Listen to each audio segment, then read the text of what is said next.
chatting with you. I'll show it to you. Just going to crack on, alright? Or any more questions, ask me afterwards. Alright.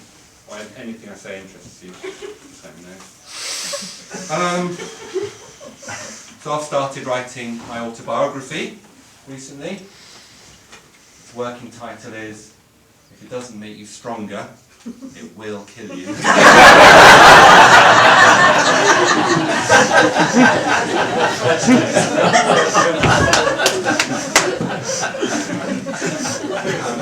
I haven't actually got that far with it.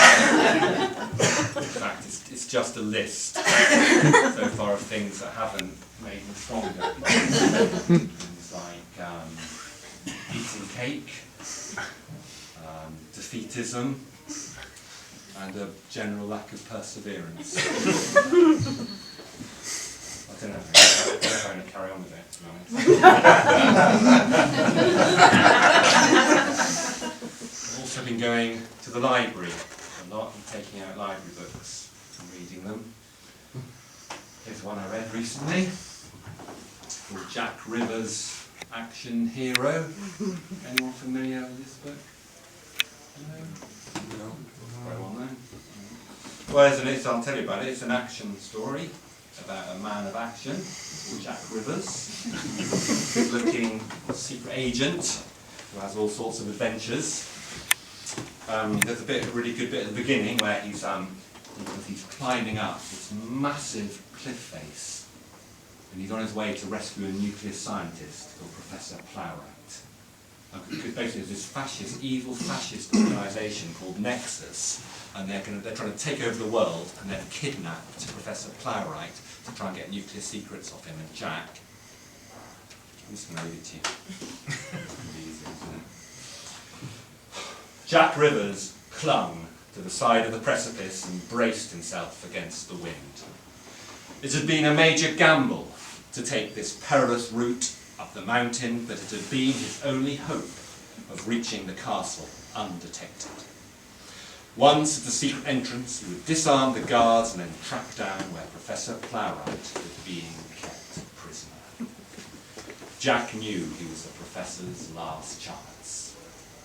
Not only was he the professor's last chance, he was also the last chance of the free world. Everything depended on him. Night was closing in. Jack braced himself for the final part of the 1,000-foot climb. He reached for another jutting rock and started pulling himself up. The rock came loose in his hand and he fell to his death.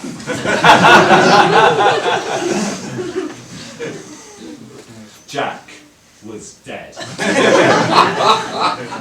He lay at the bottom of the ravine, dead.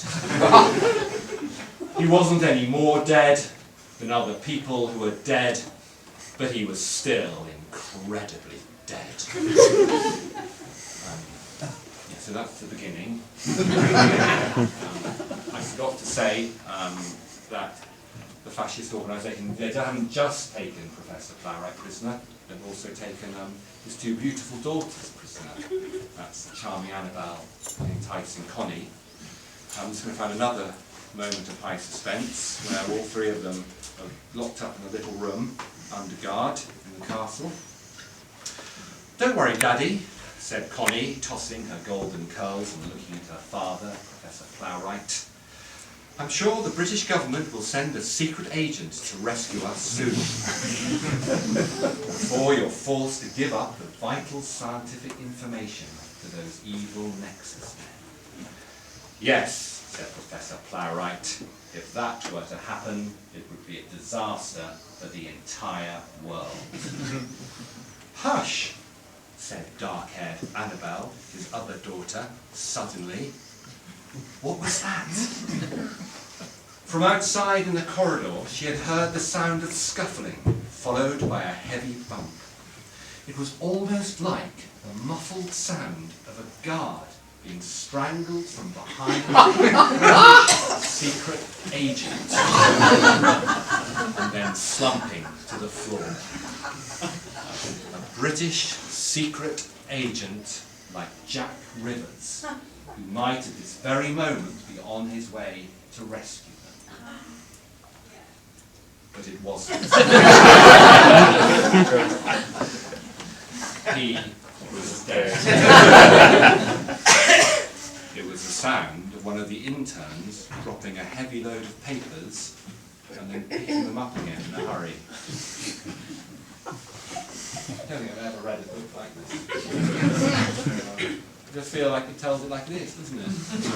So it's a realism. It's a realism I like.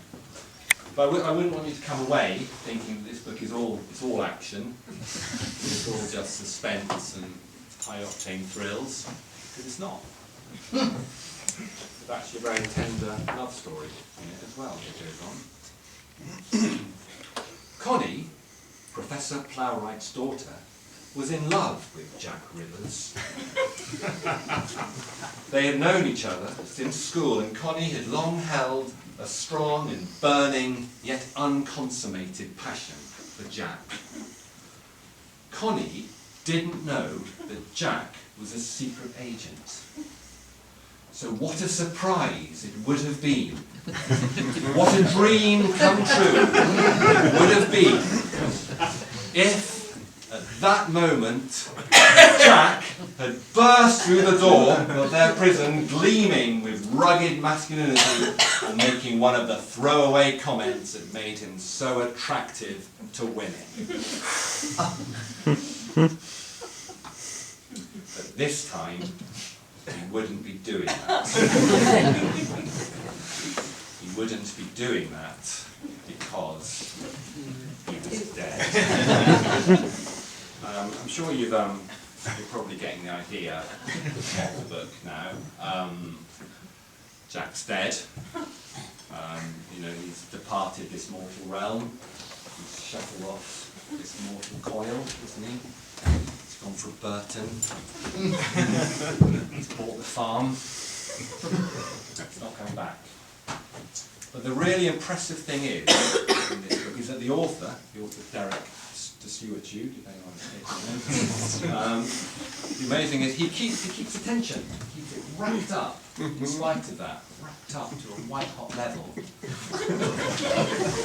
There's a really, there's a very suspenseful part in the middle where Professor Plowright begins to realise he's probably not going to get rescued. And he has to decide whether he's going to surrender the nuclear secrets to the fascist organisation.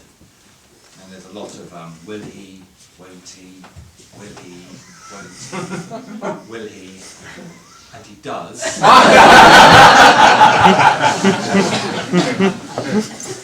And the fascist organisation take over the world by building an enormous nuclear device, and the whole population is enslaved.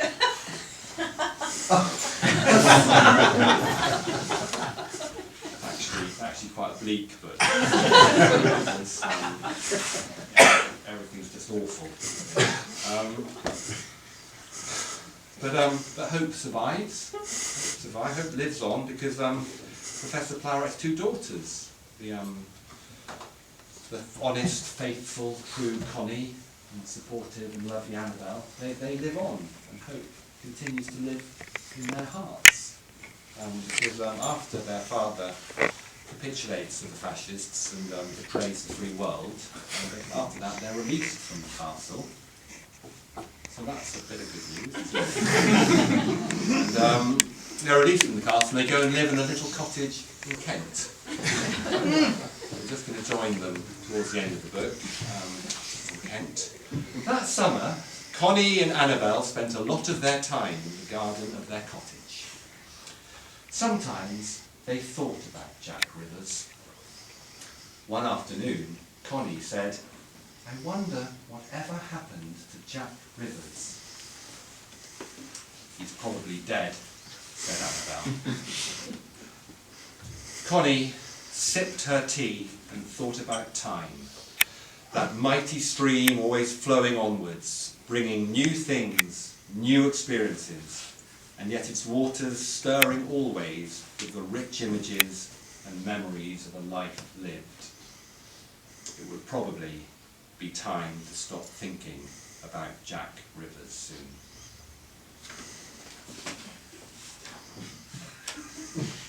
One evening, as they were sitting on the veranda, Connie turned to Annabelle and said, "I think it's time I stopped thinking about Jack Rivers now. I think I should just consign him to being a happy memory." "That sounds very positive," said Annabelle. "Who knows what happened to him," said Connie. "Like you said, he might be dead." She was right. He was dead. "I think I should just get on with my life now." "That sounds very positive," repeated Annabelle. "But the thing is, we're both old women now. All that happened a long time ago."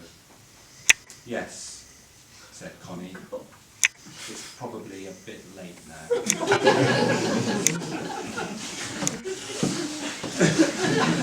The end. Jack Rivers.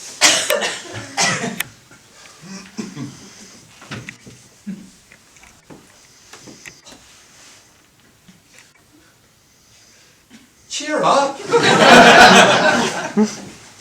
Cheer up! That's what people say, isn't it? Cheer up. It may never happen. It is going to happen. It's all going to happen.